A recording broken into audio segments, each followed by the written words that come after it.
How do you get skins in League? Well, we can either buy them from the store or try your luck in the Hextech crafting system, which is free. Although getting the skin you desire is not the easiest thing to do because getting skins through the Hextech system is based on chance. It's inevitable that with any RNG system, that people will have frustrations with drop rates and luck, which will lead to many salt posts. Especially when they invest money into it to do more chest or orb openings. These kind of vent posts can be most prominently found in gacha game communities because the main way to obtain characters and the good stuff there is through these RNG systems. There might be rewards which gives you limited time characters for free, but those are usually on like a lower tier from the highest tier, and you get the point.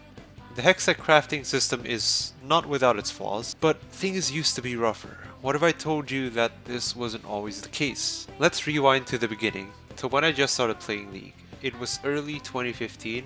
I started to play this cool game named League of Legends, and I noticed that a number of players in my game had a different outfit for their champion. And that's when I found out how this free game makes money. Yes, there was no such thing as a method to obtain a skin for free, not until the preseason in the end of that year. For Season 6, Riot announced a new reward system that awards you for playing well, with chances to get free skins and champions. The Hextech crafting system. The way players can receive a Hextech chest is through earning an S- rank or higher in a game, which is achievable by playing well. You can get up to 4 chests before there's a recharge timer for you to be able to obtain more. And you can open the chests by using these things called Hextech keys, which are crafted from 3 key fragments. How do we get key fragments? Well, key fragments are earned from getting honors from teammates. So in its basics, the system offers you the chance to get free skins, which is a first for the game. Over time, Riot also introduced a mission system where, players can complete missions to get rewards such as blue essence, orange essence, and yes, chests and keys. And eventually these orbs, which are basically chests that you don't have to use a key to open, and it also guarantees a skin. It will not drop a champion shard.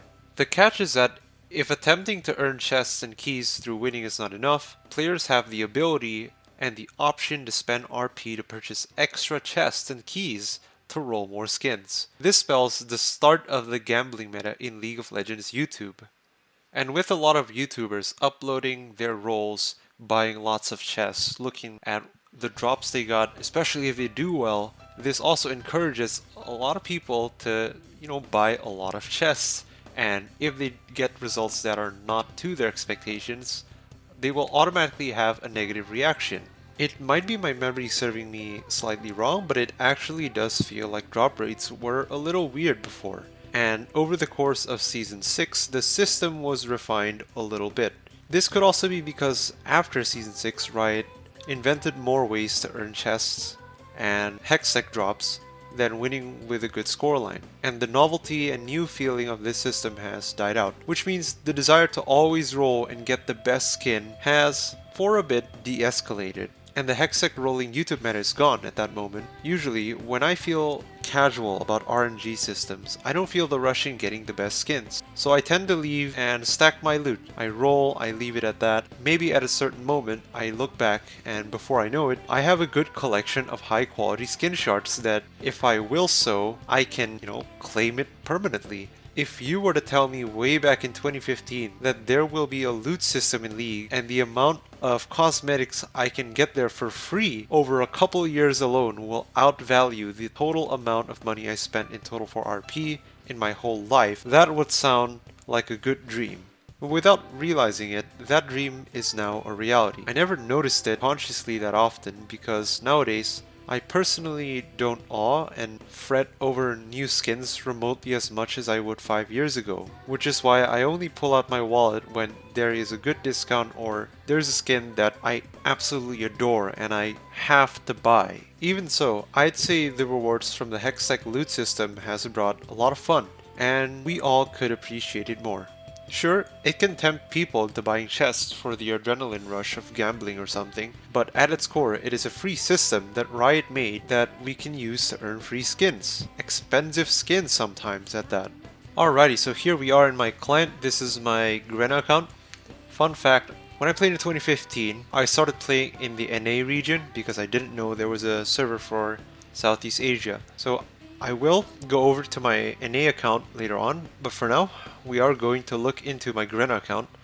So anyway, we're starting with the Grena client, and I'm going to give you guys a heads up. Grena does provide these quote-unquote gambling events to incentivize us to spend money in the game because Grena doesn't have as many players as the Riot servers. That being NA, EU, and even then compared to the Chinese and Korean servers, I still don't think it's as much. So they make these, and I will say 70% of the time it's an event providing us with discounts, and I think I spent about 1,820 RP and got more than a legendary skin. So that's a summary for you. And oh yeah, and sometimes they even give these login events where we can log in daily to claim some free things like epic skins, orbs, you name it, free loot, and they reward us in those events for getting wins and win streaks as well. But let's hop right into my loot and see what I got. Not this one. So we're gonna go all the way to the bottom to when the earliest skins were recorded, and off the top of my head I can tell you that I don't think I really bought any of these skins.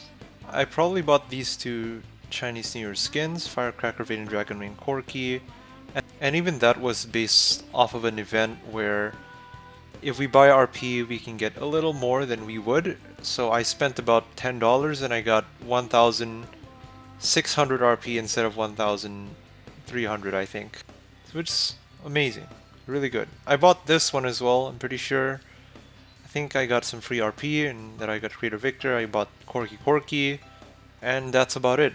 Everything else over here is free, and the same goes on to the next year, 2020. I don't actually think I bought more than 5 skins this year, honestly. 2021, this is the year where I just didn't expend any money in this game, and I still got a lot of skins.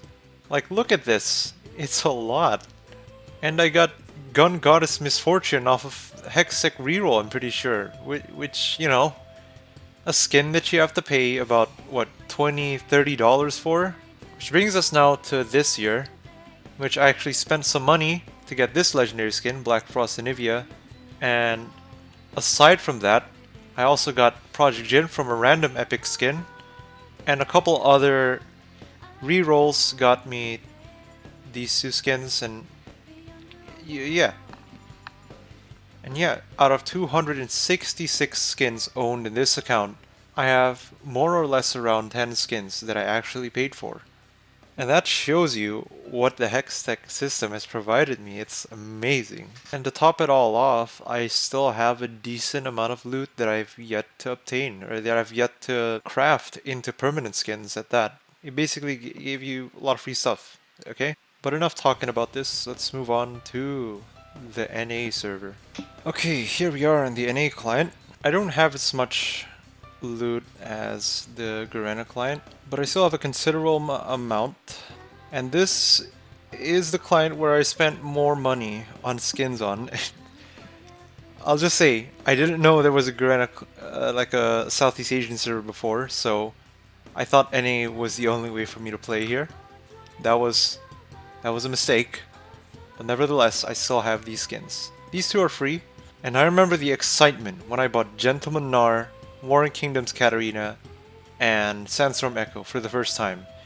It felt like a completely new game, you know, like Echo's skills were gold instead of blue, it was like... But yeah, I'm pretty sure all of these skins are paid. It's 2015, you know, the year before Hextech skins came out, so it makes sense that I bought all of these skins.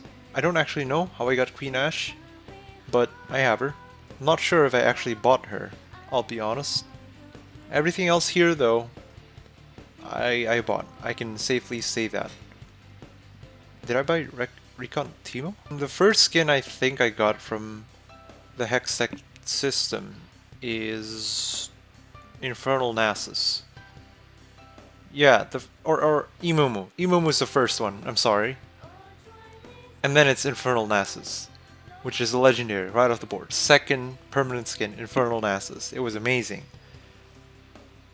And maybe Riot Kale, or maybe it was given by Riot. I can't remember too well anymore. And everything else here is paid. Obviously, it was a start to the Hextech crafting system, so there weren't a lot of ways other than winning well in order to achieve those chests. So in this year, I didn't obtain too much. And on this year, I got Annie in Wonderland, I got definitely not Blitzcrank, Tempest Janna, Super Teemo. Yeah, I basically got these 5 for free, and these 3 I bought, and this is when I stopped playing basically. I don't know what I did to get Sad Robot Amumu. I think I just came in the client to reroll some chests, and I got this in 2018, even though I didn't play a single game that year in this client. And in 2019, end of 2019 at least, that's when I started playing again because I was in the NA region.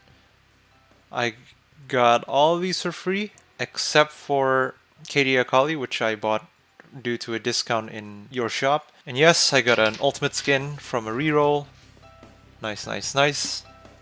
I got these 2 skins, I think, and maybe even Reaper Soraka. These 3 from that Riot 10th year anniversary event. 2020, I spent the first couple months here, so not too much to have here, but all of these are for free, I'll give you that. And 2021, I think I went in to reroll some stuff and I got the skin. But yeah, the point of all this is to show an example and proof of why the Hextech system is awesome, and I should appreciate it more. And I think people can too. I want to ask you the question, have you ever gotten a skin from the Hextech crafting system that you love so much? Is there a skin that you have right now that you really like to use that comes out of the crafting system? Or what were the best rolls that you've ever gotten? Do let me know, and I'll be sure to read them, and I'll see you guys next time. Fade.